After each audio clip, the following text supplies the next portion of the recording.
Next topic discuss करेंगे moving things around us इस chapter के अंदर, और हम लोग लगभग 3-4 टॉपिक हम लोग डिस्कस कर चुके हैं और उसी प्रकार के टॉपिक में से हमारा एक टॉपिक ये वाला भी है, मूविंग थिंग्स अराउंड अस, यानी कि हमारे पास जो आजू बाजू आप घूमता हुआ चीज़ देखते हैं उसी के बारे में हम लोग बात करेंगे।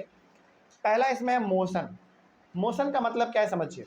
When an object changes its position with respect to a stationary object with time it is said to be in motion. इसको ना आसान तरीके से आप ऐसे समझिए, डेफिनेशन तो यहाँ पे लिखा ही हुआ है, लेकिन एग्जाम्पल के तौर पे आप समझेंगे ना, एग्जाम्पल से तो आप ज़्यादा समझ पाएंगे। देखो, मोशन का मतलब होता है यदि कोई ऑब्जेक्ट या फिर कोई चीज़ समय के साथ यदि अपने जगह को वो चेंज कर रहा है तो हम कहेंगे कि वो ऑब्जेक्ट किस में है, मोशन में है। इसका एग्जाम्पल समझिए। जैसे मान लीजिए कि 1 बजे हम पटना में थे, 2 बजे हम चले गए उत्तर प्रदेश, 3 बजे हम चले गए दिल्ली, 4 बजे हम चले गए गुजरात, 5 बजे हम चले गए राजस्थान। यानी कि जैसे जैसे समय बदल रहा है हम अपने जगह भी क्या कर रहे हैं, चेंज कर रहे हैं, बदल रहे हैं हम अपना पोजीशन। बताओ तो फिर हम किस में हुए, मोशन में हुए। यानी कि मतलब कोई भी चीज़ मोशन में कब होगा, कब कहेंगे, मतलब कि कब कहेंगे कि ये चीज़ मोशन में, तब कहेंगे जब वो समय के साथ क्या करे, अपना जगह चेंज करता रहे, तो हम कहेंगे कि वो मोशन में है। लेकिन मान लीजिए कि 1 बजे भी हम पटना ही में थे, 2 बजे ही पटना में थे, पटना में भी वो हम अपने बेड पे लेटे हुए थे, 3 बजे भी हम अपने बेड पे ही थे, 4 बजे भी बेड पे ही थे, 5 बजे भी बेड पे ही लेटे हुए थे। तो क्या समय तो बदला, लेकिन क्या हम अपने क्या मैंने अपना जगह चेंज किया? नहीं। तो क्या हम अपने मोशन में थे? बताओ, नहीं। तो कोई भी ऑब्जेक्ट मोशन में होगा या कब कहेंगे, जब वो एक जगह से दूसरी जगह। बिल्कुल, जब वो समय के साथ अपना जगह भी क्या करता रहे, बदलता रहे, तो हम लोग कहेंगे कि वो ऑब्जेक्ट किस में है, मोशन में है। ठीक है ना। चलिए आगे बढ़ते हैं। तो यदि चलते फिरते आपसे कोई पूछे कि बताओ मोशन का मतलब क्या होता है, तो बताइएगा कि मोशन का मतलब होता है जब कोई ऑब्जेक्ट, यानी कि जब कोई चीज़ समय के साथ अपना जगह चेंज करता रहे, अपना पोजीशन चेंज करता रहे, तो हम कहेंगे कि वो किस में है, मोशन में है। कोई डाउट इसमें? चलिए अगला हमारा है रेस्ट। रेस्ट इसका जस्ट अपोजिट है। When an object does not change its position with respect to a stationary object with time it is said to be at rest. इसका सिंपल सा मतलब ऐसे समझो। अच्छा बताओ, पहली बात तो ये बताओ कि क्या समय किसी के लिए आज तक रुका है? नहीं। तो समय तो अपना गति से बढ़ता रहेगा। तो मान लीजिए कि 1 बजे हम अपने बेड पे थे, 2 बजे भी बेड पे ही थे, 3 बजे भी बेड पे थे, 4 बजे भी, 5 बजे भी, 6, 7, 8, 9, 10, 11, 12, हर समय हम अपने बेड पे थे। समय तो आगे बढ़ रहा था, लेकिन क्या हम अपना जगह चेंज कर रहे थे? नहीं कर रहे थे। इसका मतलब हम किस में थे, रेस्ट में थे। तो मोशन और रेस्ट में अब आपका समझ में आ गया होगा। मोशन का मतलब हुआ कि यदि कोई ऑब्जेक्ट समय के साथ अपने जगह को चेंज कर रहा है, मतलब वो मोशन में है। लेकिन रेस्ट का मतलब क्या हुआ कि जो ऑब्जेक्ट समय के साथ अपने जगह को चेंज ना करे उसको हम लोग कह देंगे रेस्ट। सिंपल। समय तो बदलता रहेगा, चलता रहेगा, लेकिन क्या आपने अपना जगह चेंज किया? नहीं किया, तो हमारा कहलाएगा रेस्ट। सिंपल सी बात है। तो मोशन में क्या समझा आपने, समय के साथ यदि जगह चेंज हो जाए तो मोशन, लेकिन यदि समय के साथ जगह चेंज ना हो, यानी कि समय बढ़ता जाएगा लेकिन मतलब समय बढ़ता जाएगा लेकिन आपने जगह अपना चेंज नहीं किया, तो हमारा रेस्ट कहलाएगा। कोई दिक्कत इसमें? चलिए आगे बढ़ते हैं। उसके बाद है हमारा टाइप्स ऑफ मोशन। अब इसमें आप ये समझिए कि मोशन कितने प्रकार का होता है।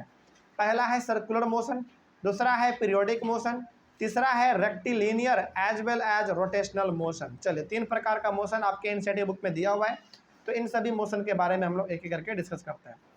पहला है सर्कुलर मोशन। समझिएगा ये क्या है। When the objects move in a circular manner in relation to its own axis or around a fixed center is known as circular motion. Circular motion का मतलब हो गया यदि कोई ऑब्जेक्ट किसी चीज़ के गोल गोल घूम रहा है या फिर अपने ही जगह पे रह के वो गोल गोल घूम रहा है, इसी को हम लोग कहते हैं सर्कुलर मोशन। चल इसका ना एग्जांपल आपको देते हैं हम। हमारा जो अर्थ है वो सन के चारों तरफ घूमता है ना, तो बताओ ये किसका एग्जांपल हुआ? सर्कुलर मोशन का मतलब एग्जांपल हुआ कि नहीं हुआ? बिल्कुल हुआ।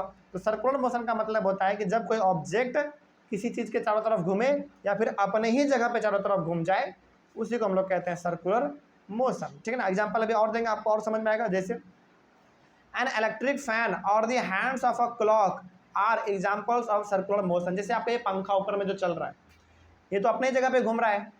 हमने क्या कहा, सर्कुलर मोशन का हमने मतलब ये कहा कि जो कि एक चीज़ के चारों तरफ घूमे या फिर अपने ही जगह पे चारों तरफ घूमे, तो हमारा क्या कहलाएगा, सर्कुलर मोशन।